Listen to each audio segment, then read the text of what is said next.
Hi, I'm Kimberly Lane. I'm Sonia Jante. And I'm Jonathan Ward, and together we're unlocking leadership.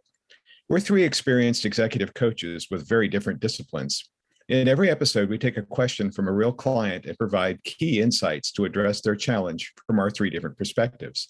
It's a holistic approach to understanding challenges and opportunities. So let's get to it. Our question today is from Devin in Cleveland, Ohio. Devin asks, as I look at advancing my career, I'm confused as to which is more important, IQ or EQ.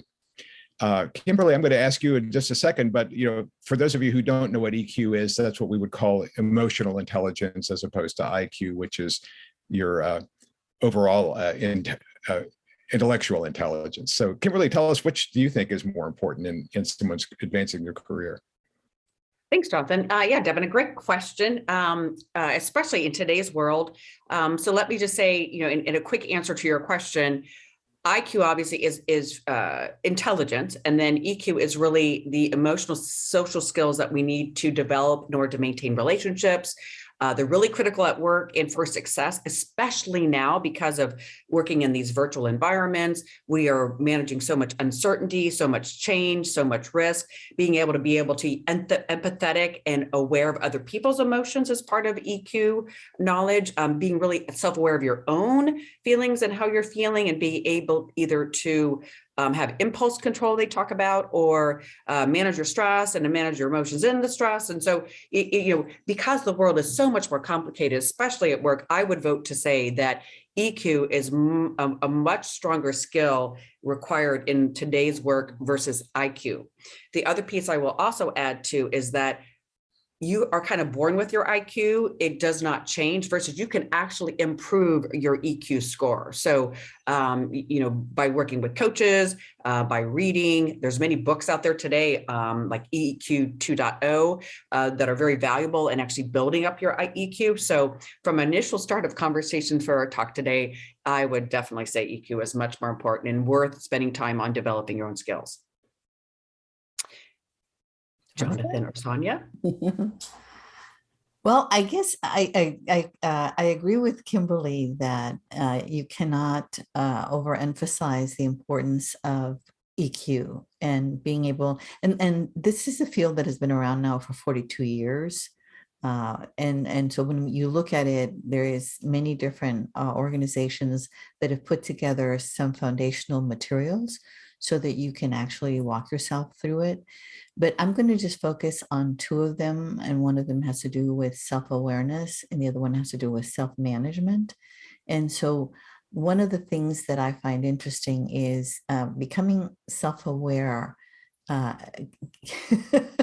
is a journey into itself, and we go through it our entire lives.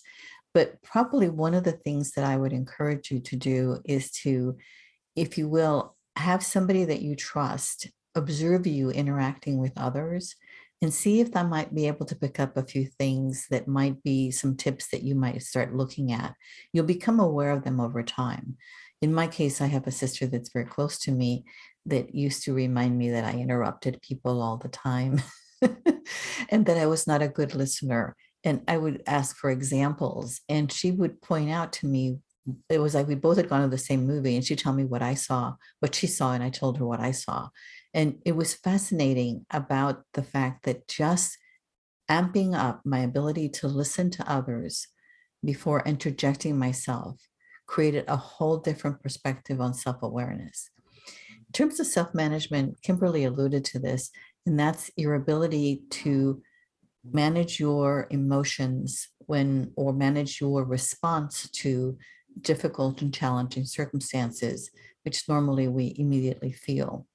And I would say most of us have had a little bit of exposure of that during the COVID situation, because we all had many things change for us that created a lot of frustration, whether it was frustration because we couldn't do the things that we wanted to do, or frustration because we didn't understand what was next. And so people's ability in those kinds of times to be a little bit more balanced and aware creates a better connection to others. And at the end of the day, I think of EQ as creating a unifying field between yourself and others. because people never forget how you made them feel. So in being able to come to that place, I think self-awareness is a good component to be looking at, and self-management is a very good, next step. Jonathan? Yeah, I was, what was interesting as I was reflecting on the question was that IQ by itself is actually not even that powerful a predictor of performance in an organization. What I've seen over and over again that people who are hard workers will easily outperform people who are smart people. A lot of folks who got through school because they didn't have to study find themselves floundering in the workplace because they don't know how to work very hard. And people who've grown up having to do the homework and having to work real hard, those are the high performers in organizations. So even IQ by itself is not a great predictor of performance. As to build on what Kimberly and Sonia said, EQ is I think far more important, especially as you move up within an organization and you have to get things done through other people. And so you need to be able to communicate, to read what other people are thinking and what they're feeling, and just to be aware of things like what motivates you may not motivate other people. So this goes back to the global rule of do unto other people as they would like to have done to them, not how as you would like to have it done. I was thinking about having worked with a CEO of an organization one time who made it his practice to go around and give a teachable moment to everybody in the organization at some point during the day.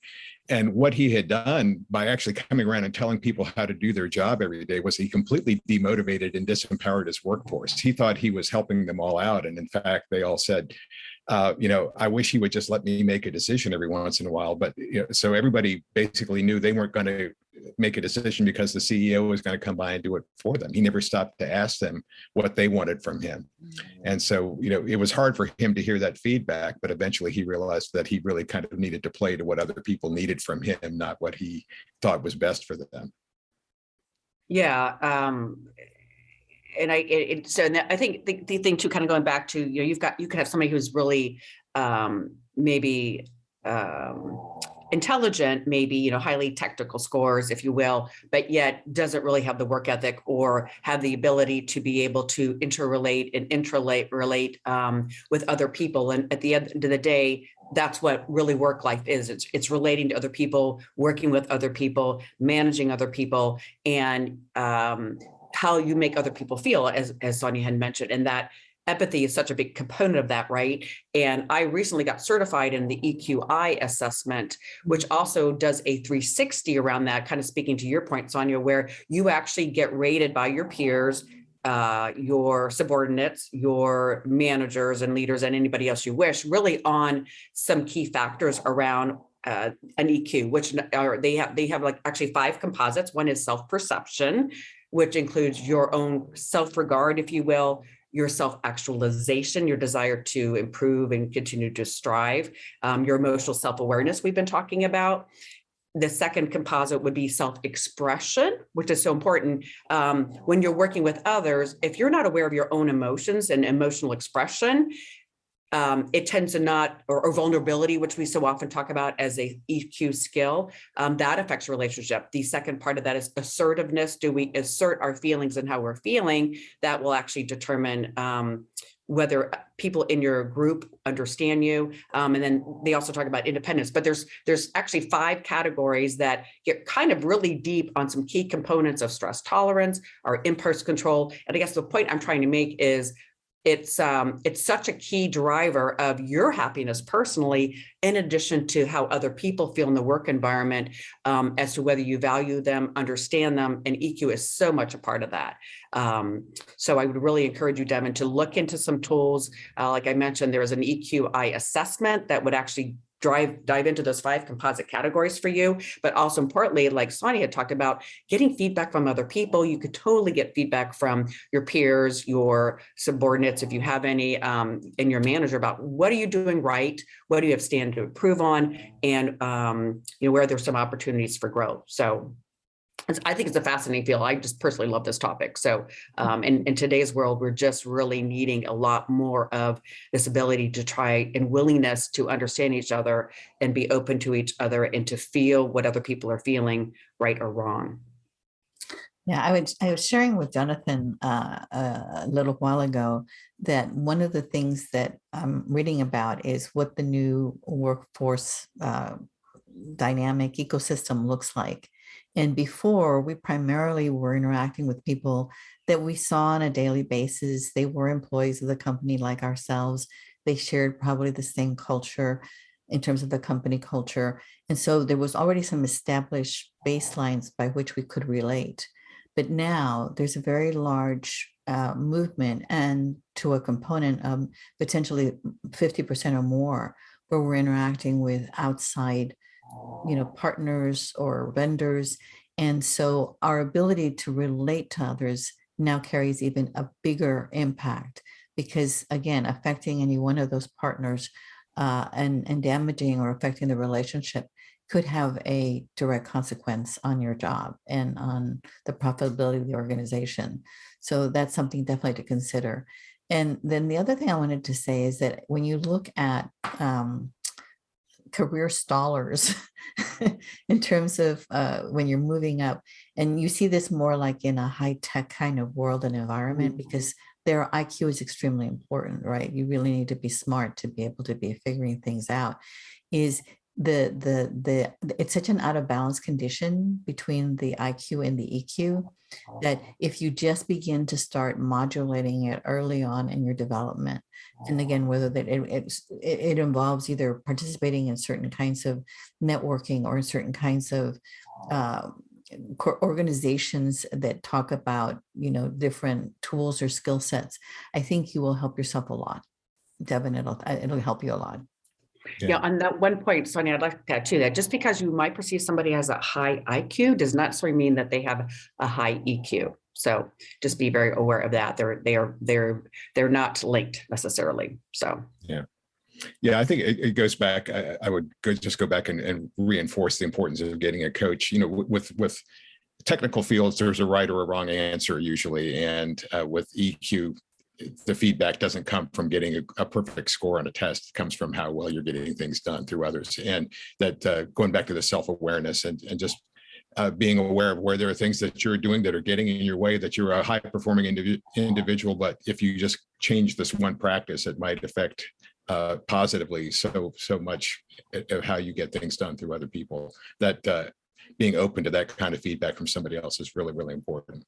yeah, and I'll leave this one with this my final thought on this topic too. In this particular EQI assessment, we've been talking mostly about how having high EQ scores really help motivate and lead and create a community of where people feel valued, understood, because you're very empathetic, because you're emotionally aware. But they also talk about for your own personal happiness, there are 4 categories that are necessary for you to have really true joy and happiness. One of them is your self-regard, of believing in yourself and having confidence in yourself, not necessarily, being overly confident like narcissistic, but just have high confidence and honoring yourself, right? The second one would be optimism. How optimistic are we in the outlook of a world and how we do things and when things happen in our life? The third one is our interpersonal relationships, which we've been talking so much about, and that's what work-life balance is. That's what work is like, and what in our personal lives, it's all about those interpersonal relationships. And the fourth one is self-actualization, our drive to pursue our life's purpose, right? So I find that interesting that you could have very scores in all of those, and that they also give you a happiness score. Really, again, our ability to, one, be self-aware of our emotions, understand them and feel them and be able to communicate them to others. And then also to be able to understand and feel and be empathetic towards other feelings is kind of how we get that whole dynamic going. So Devin, what a great question. What a great opportunity for growth and for you to spend some time improving your skills in that area. I think we all can improve our skills on our EQ. And I think you will reap some phenomenal rewards from your own happiness perspective and just where you want to go with your career. All right. Well, thank you, Devin from Cleveland, Ohio, for your question today. We hope you, our viewers and listeners, have greater clarity on how EQ and IQ advance your career. To our listeners, if you like the content we shared today, please like this episode and also share and subscribe to our YouTube channel unlockingleadership-askthecoaches.com. We look forward to reading your reviews.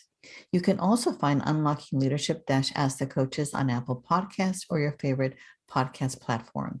If you have a leadership question or would like to reach out to one of our coaches, please email us at info@unlockingleadership-askthecoaches.com. We would love to hear from you. Thank you for joining us today. Tune in next time to find the keys to unlocking your best leadership.